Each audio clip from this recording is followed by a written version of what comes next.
Paisanas y paisanos, muy buenas tardes tengan todos ustedes.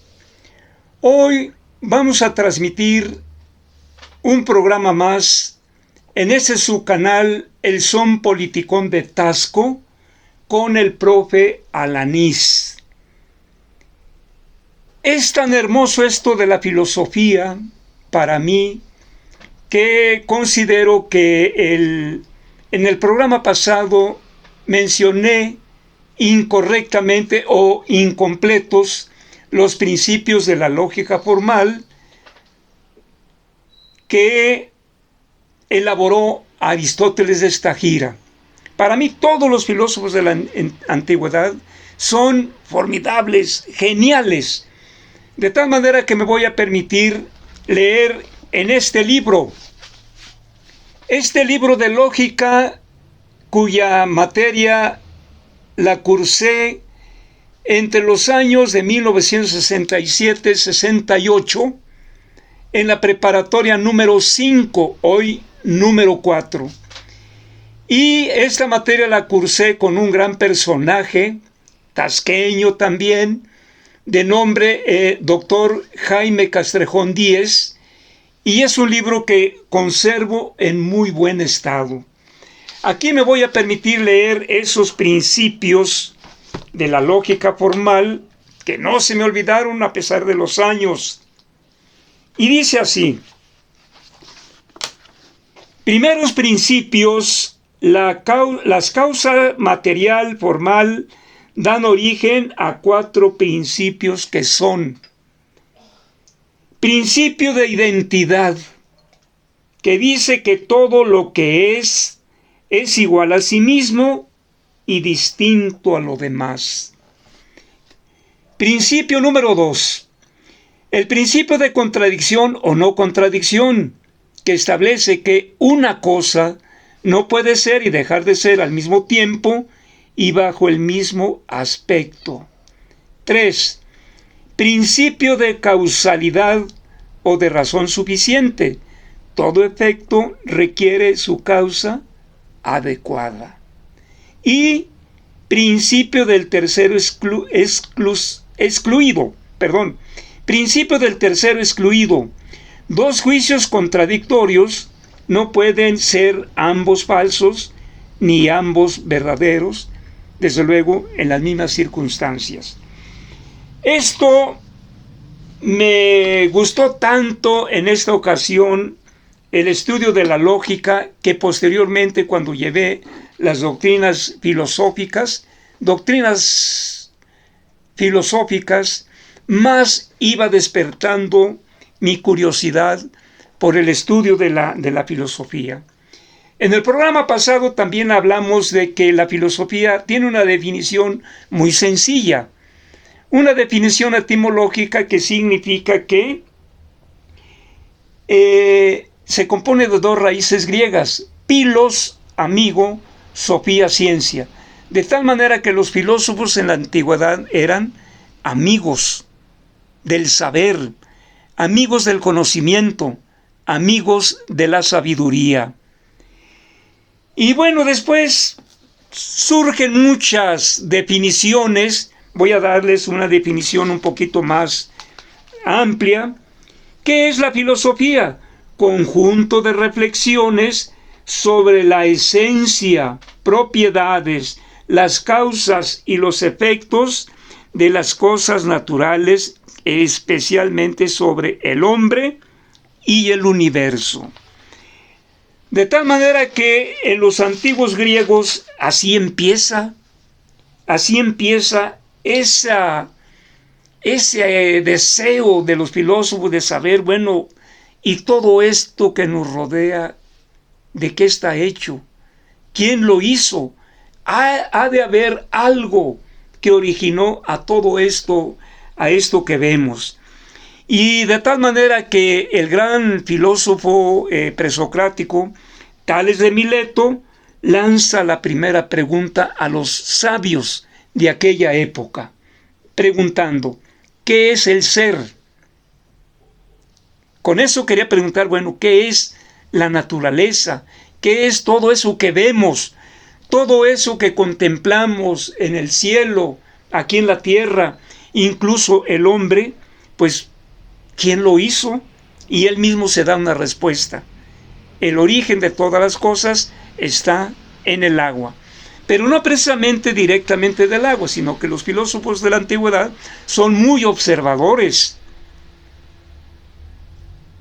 Observan detenidamente los fenómenos de la naturaleza y ven que el agua en contacto con la tierra da como consecuencia el surgimiento de la vida vegetal, de la vida animal, y el hombre que se nutre también del agua. Y hay otro filósofo que se da una respuesta. Él dice, no, no es el agua, es el aire. Y vienen así otros filósofos más, Leucipo y Demócrito, que hablan que el origen de todas las cosas está en una pequeñísima partícula de la materia que ellos denominaron átomo, como lo indivisible. Pero vienen a esto también otros filósofos tan geniales como Heráclito de Éfeso. Heráclito de Éfeso dice, el ser es y no es al mismo tiempo. Ah, caray, ¿cómo estará esto, no? De que el ser es y no es. Pues no puede ser eso. No puede ser. Sin embargo, después, con el paso del tiempo, se va a comprobar que Heráclito, además de ser un filósofo materialista, un filósofo de la naturaleza, Heráclito, además de materialista, repito, era un filósofo también ateo y dialéctico, porque para él había en la naturaleza una serie de contrarios y que eso era lo que motivaba el cambio. Por ejemplo, decía que en la naturaleza lo frío se calienta, lo caliente se enfría, lo húmedo se seca, lo seco se humedece, el día y la noche, la guerra y la paz. Y también formuló por ahí una frase muy bonita, nadie puede bañarse dos veces en el mismo río. ¿Por qué? Porque nuevas y nuevas corrientes están corriendo y están pasando. Ahí es donde surge precisamente el conocimiento dialéctico que fue ya estudiado científicamente con los filósofos del siglo XVIII y del siglo XIX. Fíjense nada más que interesantísimo esto de la filosofía. Por eso yo considero que es muy interesante que todos los que pasamos por una universidad, aunque sean abogados, químicos, biólogos, matemáticos, muchos de ellos dicen, yo para qué fregados quiero la filosofía, yo voy a estudiar otra cosa, a mí no me sirve. Pero yo digo que a todos nos sirve, porque sin la filosofía no podríamos entender a la política, no podríamos entender la historia, no podríamos entender la sociología, no podríamos entender el origen del hombre. Entonces, quienes han rechazado estos temas de la filosofía, de acuerdo a mis observaciones, porque también aprendí un poco yo de los filósofos griegos que la observación en los temas filosóficos es muy importante. Y yo he podido observar cómo estos llamados tecnócratas neoliberales, como que yo siento que a ellos la filosofía, dicen, yo para qué quiero ese conocimiento inútil que no sirve para nada. A ellos les estorba la política también, incluso la vida partidista a ellos les obstaculiza sus funciones en gobierno y donde quiera que estén, porque para un político neoliberal él desecha todo conocimiento filosófico y político porque él tiene un objetivo. Para un político neoliberal, sea del PRI, del PAN, de cualquier partido, ellos no les interesa eso. Ellos siempre creen que un ayuntamiento, que una administración estatal o federal se gana con votos.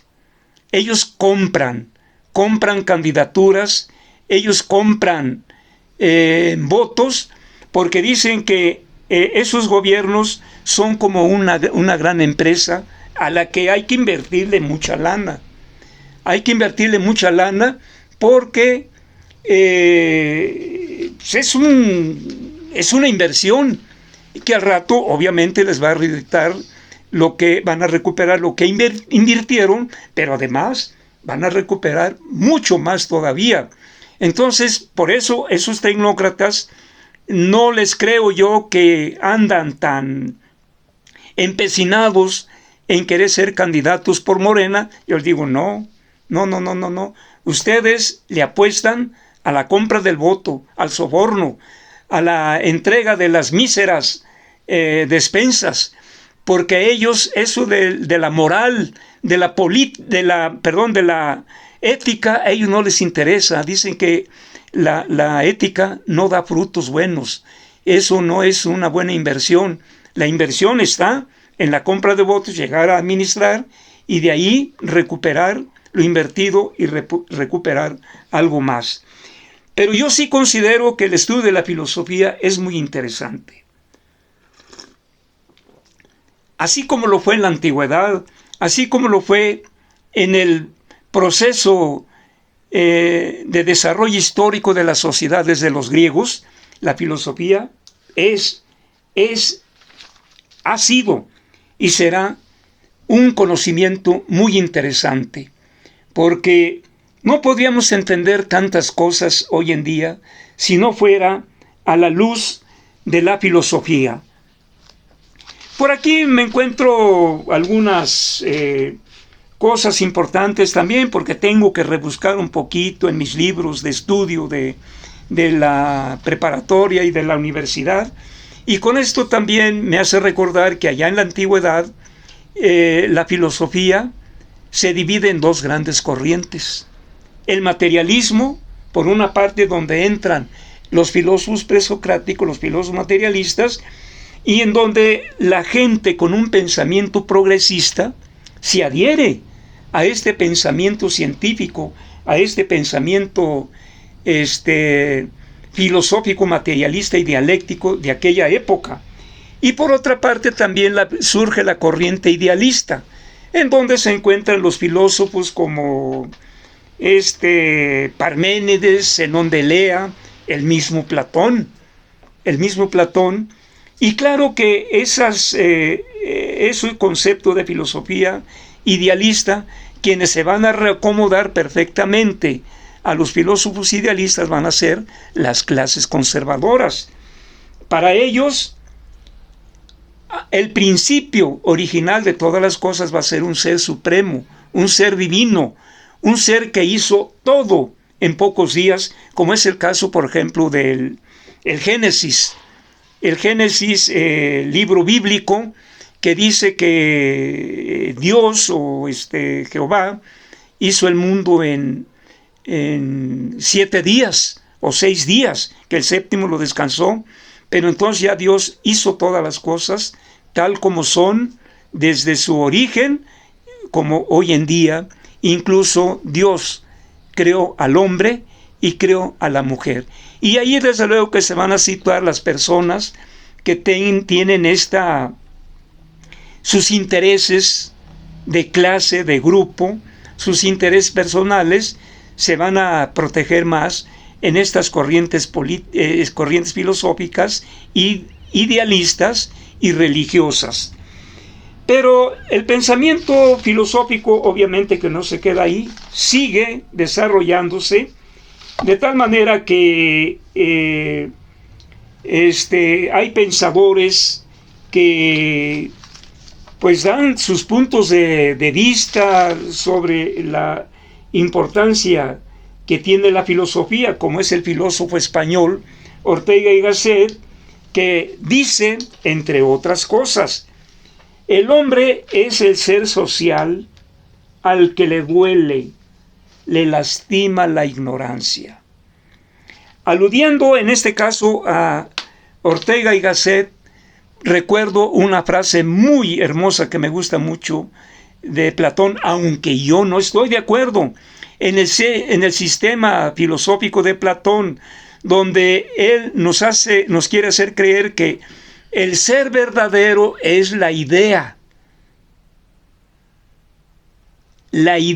que no cambia, la idea que permanece idéntica, porque dice que la otra forma del ser está en la naturaleza, en la materia.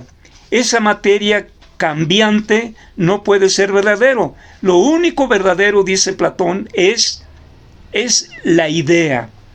Entonces, yo no estoy de acuerdo con esa tesis de Platón, pero dice cosas muy bonitas, por ejemplo, cuando dice, lo poco que sé, se lo debo a mi ignorancia.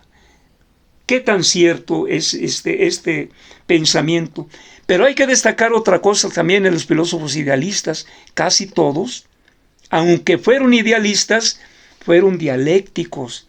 El caso de Sócrates también, el genial Sócrates, que deambulaba por las calles como un vago que andaba por ahí siempre preguntando a la gente con quien se encontraba, y le gustaba mucho el debate, preguntar y debatir. Por eso había gente como que no lo veía muy bien, porque era muy medio terco, necio, todo le interesaba, todo quería saber.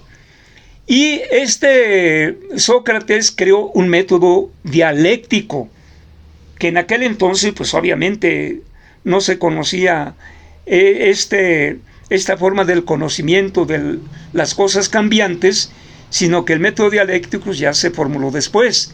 Entonces, Sócrates decía que el hombre debe de buscar la verdad, y la verdad la encuentra en la virtud, que el hombre debe de ser virtuoso. ¿Por qué? Porque el hombre debe de conocer la verdad. Y él creó el método mayéutica. Se dice que porque su madre era partera. Su madre se llamó mayéutica. Entonces, dice que el conocimiento, la verdad, es como el parto. Es como el parto. Cuando la madre da a luz, es que ese nuevo ser es una verdad, es un nuevo ser. Y la verdad se obtiene, según Sócrates, dialogando, debatiendo. Por eso hay en sus historiadores, sus biógrafos, dicen que Aristóteles era buenísimo para el debate. Era muy bueno en el debate, y a esto le agregaba la ironía socrática. ¿Qué significaba la ironía socrática? Que Sócrates, bajita la mano, entre pregunta y respuesta con su interlocutor, él como que se reía, bajita la mano, hacía enojar a sus oponentes y los hacía perder. Por eso hoy en día hay un dicho que dice, el que se enoja, pierde. Bien, todo esto nos han aportado los filósofos de la antigüedad.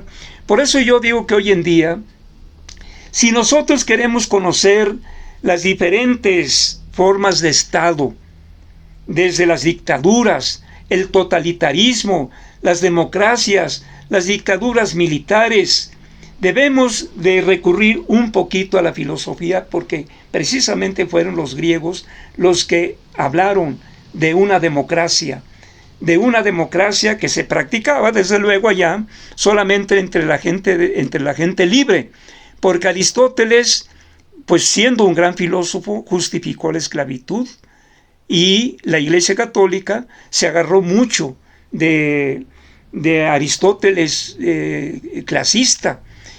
Por eso los teólogos que observaron la invasión en México, Tenochtitlan, ellos decían, es que Aristóteles dice que en la naturaleza hay hombres naturalmente inferiores, y hay otros que son superiores. ¿Quiénes eran los inferiores? Pues los esclavos. ¿Quiénes eran los superiores? Pues los esclavistas, los dueños de las tierras, los dueños de todos los medios de producción.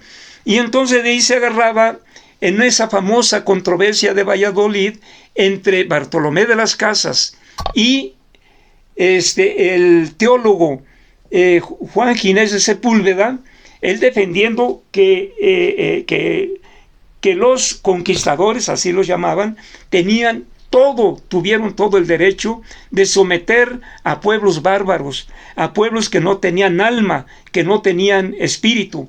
Y Bartolomé de las Casas, valiéndose de los adelantos en esta época de la filosofía del Renacimiento, les demostró que los nativos de estas tierras americanas eran tan avanzados, eran tan inteligentes como los mismos europeos. Y prueba de ello, les digo a todos ustedes, ahí está el calendario azteca.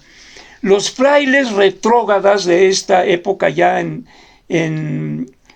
la invasión quemaron muchos libros con contenido científico, con historia de los mayas. Entonces, ¿cómo vamos a entender, por ejemplo, estos temas de la política, de la historia, de la educación, de la sociología? Pues obviamente que en mi concepto, solamente recurriendo a la filosofía. Por eso para mí tiene primordial importancia.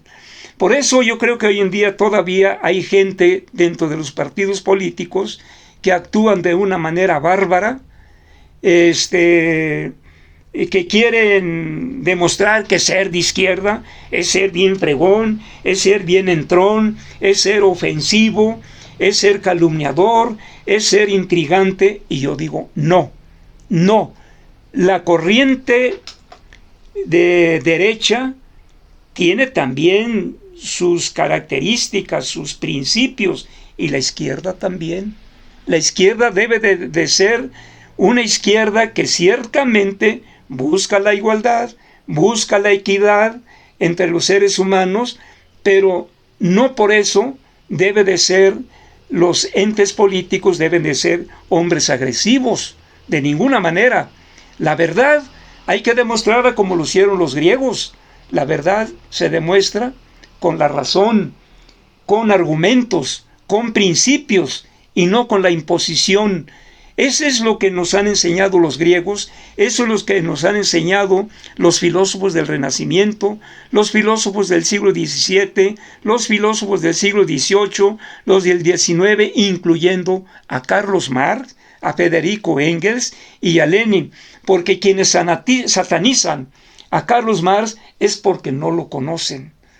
Yo he visto cómo entrevistan a gentes allá en la Ciudad de México. Es que el presidente es ateo y es comunista. Oiga, señores, ¿sabe usted lo que es el comunismo? No, yo no sé nada de esas cosas. Bueno, pues entonces, ¿por qué dice que es comunista? Para poder entender lo que es el comunismo, el socialismo y toda una serie de corrientes filosóficas, no hay de otras. Hay que recurrir a la filosofía. Pero dirán, bueno, es que estudiar la filosofía ya a estas alturas, como yo y mucha gente, ¿cómo fregado yo me voy a inscribir en la universidad a estudiar una carrera de filosofía en 5 años? Pero yo para eso, mire, les recomiendo, hay muchos libros. Hoy en día en internet ustedes pueden encontrar cualquier tema filosófico. Yo los he visto, que hablan de Kant, que hablan de Husserl, que hablan de Marx, que hablan de los filósofos existencialistas. Todo eso lo encontramos ahí, solamente que hay que pedir un poco el asesoramiento de alguien que esté adentrado un poco al tema de la filosofía. Yo no soy filósofo, yo no me considero filósofo. Yo soy un modesto profesor de filosofía que adquirí un poquito de conocimiento que me despertó ese interés por estudiar estos temas. Y por eso hoy en día me atrevo a hablar un poquito de esto. No estoy dando clases de filosofía, no. Solamente estoy diciendo que sí, la filosofía es necesaria. Miren, este librito, Filosofía para principiantes de Ríos. Ríos, yo escuché a algunos que se consideran muy intelectuales, mis paisanos de aquí de Tasco. No, hombre, ¿cómo vas a leer a Ríos? Ese Ríos es un ignorante que no sabe de esto. Miren, Ríos nos hace estos temas sencillos, con una didáctica lúdica que nos hace reír con sus monitos, pero que nos ilustra de cómo surgió el pensamiento filosófico desde allá en la antigüedad. Paisanas y paisanos, doy por terminado este programa de hoy, agradeciéndoles me vean y que pues comenten estos temas, y si es necesario me hagan algún comentario, me hagan alguna reflexión. Espero yo sus saludos, espero yo sus sugerencias, incluso correcciones, porque pues yo no soy filósofo, y puedo tener algunos errores, y que me los hagan saber con sinceridad, de una manera suave, hacerme comprender que en algunos casos a lo mejor he dicho algunas cosas que no son. Yo no me voy a molestar, porque en esta vida, en mi concepto, somos eternos aprendices. Muchas gracias, le agradezco a mi nieto Oscar que me ayude aquí en el control y llevar a cabo estas imágenes, y también él le llega a hacer un saludo a todos ustedes por su atención. Muchas gracias, nos veremos en el próximo programa.